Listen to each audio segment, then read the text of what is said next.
Welcome to Rocksolid Productions, where in this video I am going to show you how to restore the RGB video output on a Super NES Mini or a Super Famicom Mini. Stay tuned.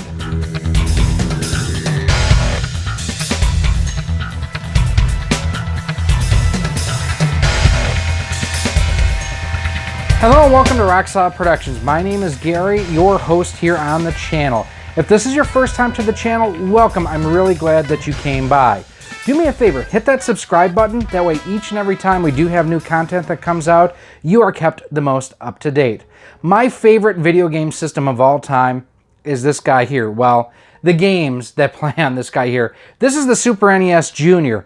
I love this system so much, I not only have the Super NES Junior, I have a Super Famicom, I have a regular American Super NES, which I know a lot of people prefer that styling. I actually don't mind the American look. And what we have on screen right now, this is the American Super NES Classic Edition. Now, the Super NES Junior was a revision that Nintendo made on the hardware with the idea to make it cheaper to produce, and there was this great library of games that they still wanted people to go and be able to play. The thing with this system is they took out a lot of different things to bring the price point down to make it cheap to produce, but still be able to play all the games. One of the things that they took out of this system that both the Super Famicom and the Super NES originals both had is what's called RGB. That is a higher color palette that both those systems can do right out of the box. You just need the right cables. This system is not capable of doing that. Well, it is, but it isn't. So that's where you will need to install this little bad boy here. This is from Voultar's mod shop. This is a Super NES Junior mod chip. It'll work with the Super NES Junior or the Super Famicom Junior. And what it does is it restores the RGB functionality to this system that the other two, the original ones, originally had. Now, to do this, you are going to need some skills and some tools. You'll need a soldering iron, some 6040 rosin core solder. You'll need some wires. You'll need a side, like a side nips, and you'll need a security bit to get inside the system, along with a Phillips screwdriver, a couple odds and ends that we'll show you as well. So what we're going to do is we're going to throw this on the bench, we're going to disassemble it, and then we're going to head to the lab where we're going to solder it all together. Now, this is an intermediate to advanced mod, so you will definitely want to make sure that you have decent soldering skills before you tackle this. If you tackle this and you don't know how to solder, you could ruin your system. With that out of the way, I'm going to get started. So here we have our Super NES Junior on the bench, and there are I believe they're 4.8 millimeter, 4.5 millimeter security bit screws on the bottom side, which we are going to pop out here quick. Now, for the standard length bit I have here, it's a bit short, so I do have an extension we're going to throw on there, and that should be able to get us in no problem. There's one, there's two, there's three, and there's four. So now at this point we're going to take these and set them aside in a safe location, flip the system over, and there it is. And actually what I'm going to do, I'm going to just use the lid to keep track of everything. And now we have 2, 4, 6, I believe 7 screws that we need to remove to get the motherboard off of the bottom side of the case here.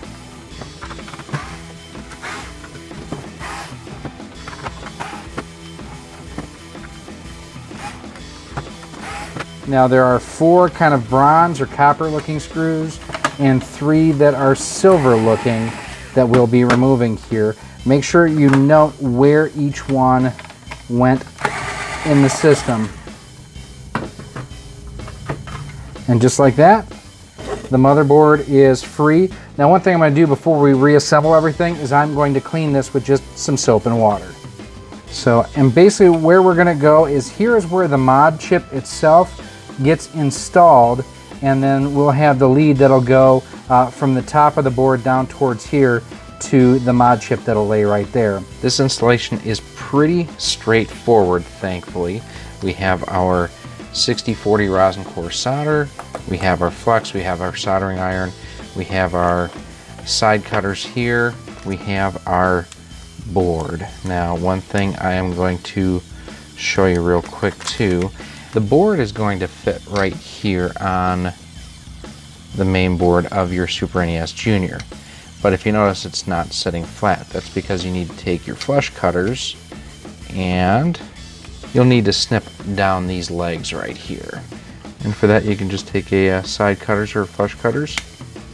There's 1, 2, 3, 4. Place the board right there. Good to go.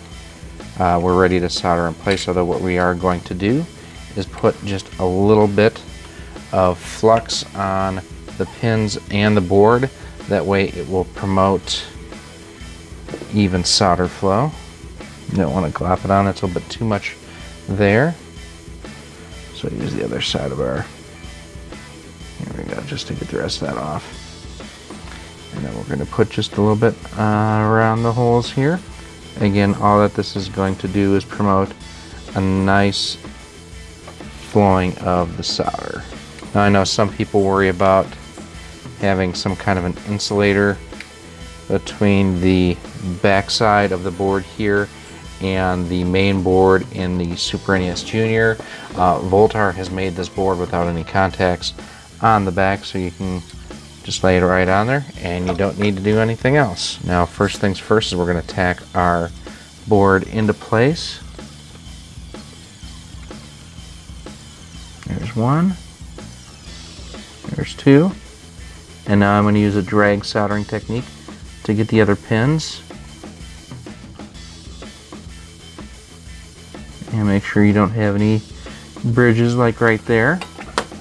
There, we got those nice and cleaned up. Hit a couple of these just to, again, to make sure we've got good even flow here. Just like Pearl Jam. Alright, everything looks good there. Now, I've made a mark on the board right here because we'll have 4 vias we'll be soldering to. Basically, it's those 3 right there and the one up and to the right.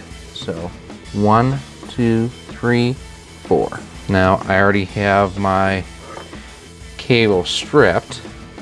We're going to tin this, and tinning wires like this is especially where tweezers like this comes in handy, because I can hold the wire and I can tin and not have to worry about, you know, the wires moving on me unexpectedly. So I'm going to have the red wire on here be my C-sync, and we're just going to place the wires themselves in the vias. And before I do so, I'm going to hit them with just a touch of flux as well. And again, just dunk my wires. That way we've got even solder application through here. Tin the iron itself. And these should go right in those vias. Alright, those are tacked down. I can come in here, my solder, and just go boop. And now at this point I can solder up the C-sync as well. And now at this point I can take my leads and see where they're going to kind of naturally fall here. And I'm going to cut that off with leaving just a little bit of slack. And I just use my side cuts to strip, strip, strip, strip. And again, I'm just going to dunk those in the flux to tin them quickly. Alright, and these shouldn't be all that long, so we are going to trim these up just so that they're about as long as the pad that they're going to go on. Tin our iron, and we're just going to flare these out, and there's one, just like that. Boom, done. 2, done. Oop. Bridge that one.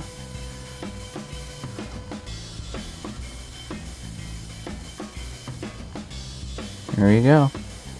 And that, ladies and gentlemen, boys and girls, is all there is to it. Now, if I wanted to, I could trim this line a little bit shorter. I could also go ahead and solder it up if I wanted to use S-Video at some point in time, but I am just interested in using the HD Retrovision cable. So we're gonna get everything powered up and test it out. Everything's back together.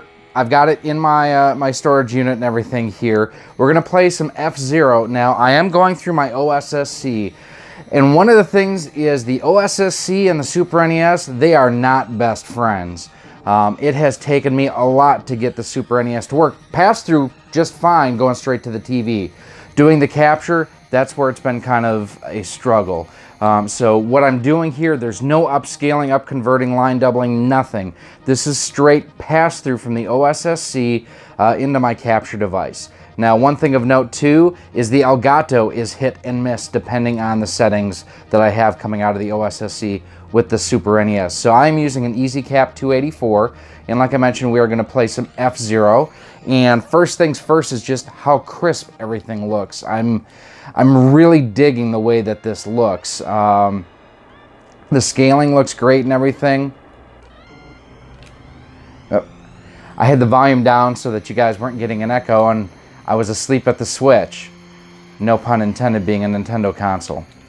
Now, one thing that's nice about this setup too is the fact that unlike even Nintendo's own SNES Classic Edition, this has little if any lag introduced into it, and the only lag would really be going through the OSSC for recording purposes. Now, one thing I have noticed too, going through my capture card into or out of the OSSC into my capture card, is I do get some frame drops, like actual black screens, audio missing from time to time, and that all has to do with the OSSC itself.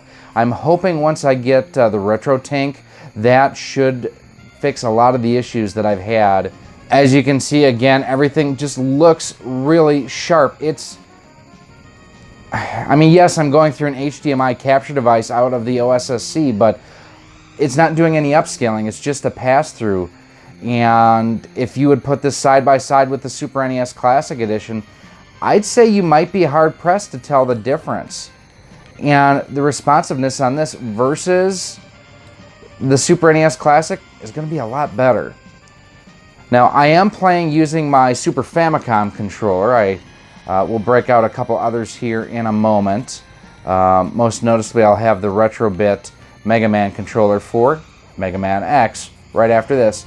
In fact, I think, after that ping pong there, we're going to pause, switch games, and we're going to break out some Megaman X, but not just any Megaman X. This is a light-up cartridge Megaman X.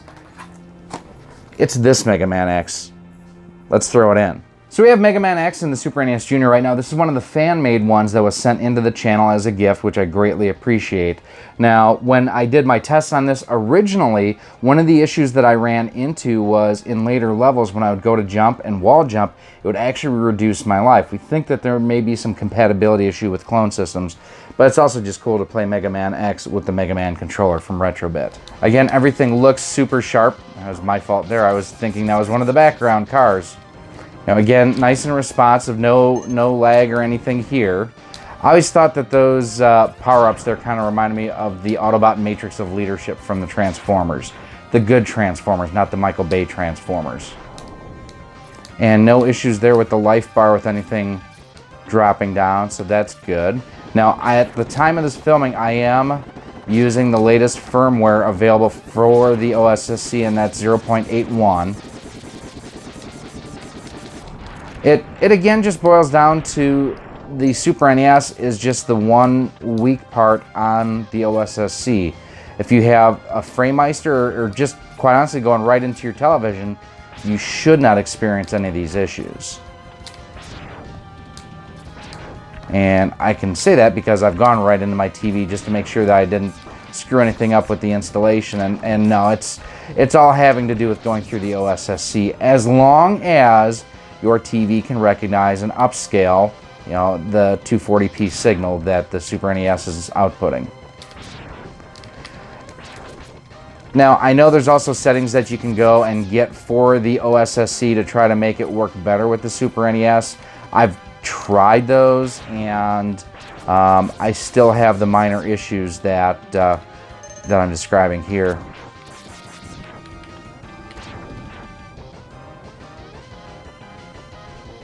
And it all has to do too with just the setup that I'm using to try to connect not only through the OSSC but also just to capture as well.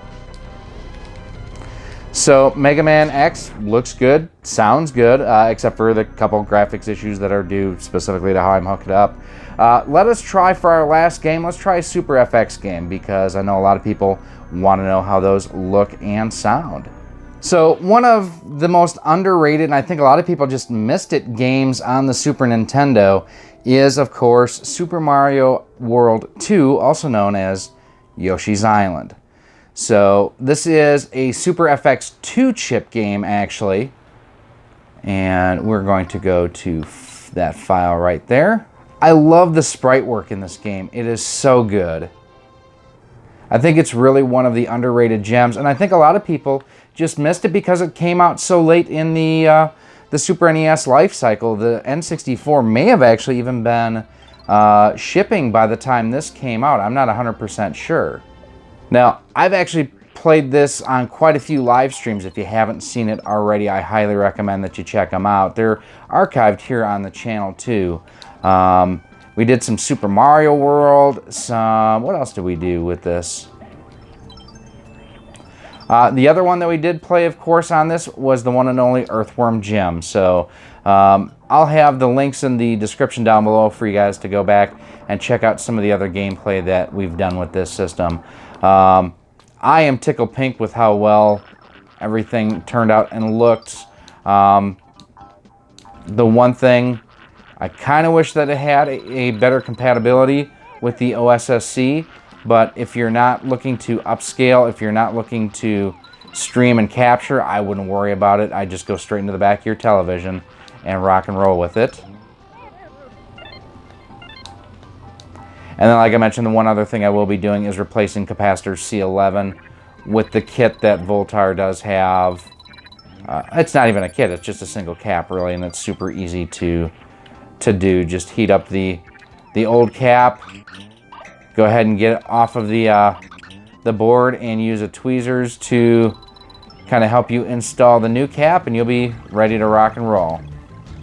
So there you have it. Those are my experiences installing and testing out Voultar's Super NES RGB mod. And the installation kit, super easy. It goes together really well. Voultar has done an excellent job. The only issues I ran into was running a Super NES through an OSSC, which is a known issue. The RetroTink is coming out soon. That is a line doubler that I am really hoping addresses the issues that I have going out of any of my Super NES systems, either my standard Super NES, which is actually playing right now, my Super Famicom, or the Junior. And one thing I wanted to do too is, like I say, I do have my Super NES, my standard one, hooked up now. I'm going to unmute the audio so you can hear that their audio just cut out there. It's not the mod that's causing the issues. It's actually the pass-through going between the OSSC and the Super NES itself. That's again where I'm hoping the RetroTink will help take care of it. For just a little bit over $30, it's a really nice way to increase the video quality coming out of your Super NES. Plus, you can go ahead and get the HD Retrovision cables over at CastlemaniaGames.com. They're $59.99. Plus, if you use promo code ROX10, you save 10% and you get free shipping and handling. That's cheaper than eBay prices, so definitely something you want to check out. But let me know too if you do have any questions regarding the Super NES Junior and doing this mod, how it went, the type of equipment I use, so on and so forth. Leave a comment down below if you do have any questions. You can also, as always, send me an email over at rocksolidmail@gmail.com. You can ask me over on Twitter at RockSolidStudios, or we've always got the conversation going over on our Facebook page at facebook.com/RockSolidProductions. You can also go ahead and help support the channel in a few different ways too.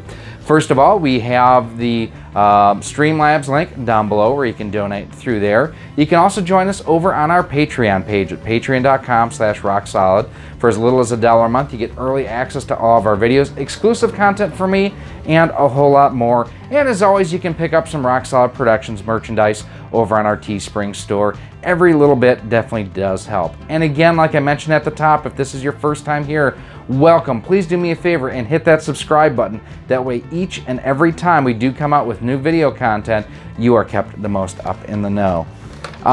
There is a visual difference between the Super NES Junior and the standard Super NES. There just is. And I was kind of blown away at how much sharper this looked. It looked gorgeous. Don't forget, like I mentioned too, I'll have it linked down below in a pinned post. We've got some live stream where we've played Super Mario World, we've played Super R-Type, we've played R-Type 3, Earthworm Jim, played a bunch of stuff with this, and I'm really digging it. Again, just got to get better OSSC compatibility. I hope those guys, they're always working on firmware updates. Hopefully that's coming soon. I am Gary. This has been Rock Solid Productions. Don't forget to hit that subscribe button. Thanks for watching. I'll see you soon.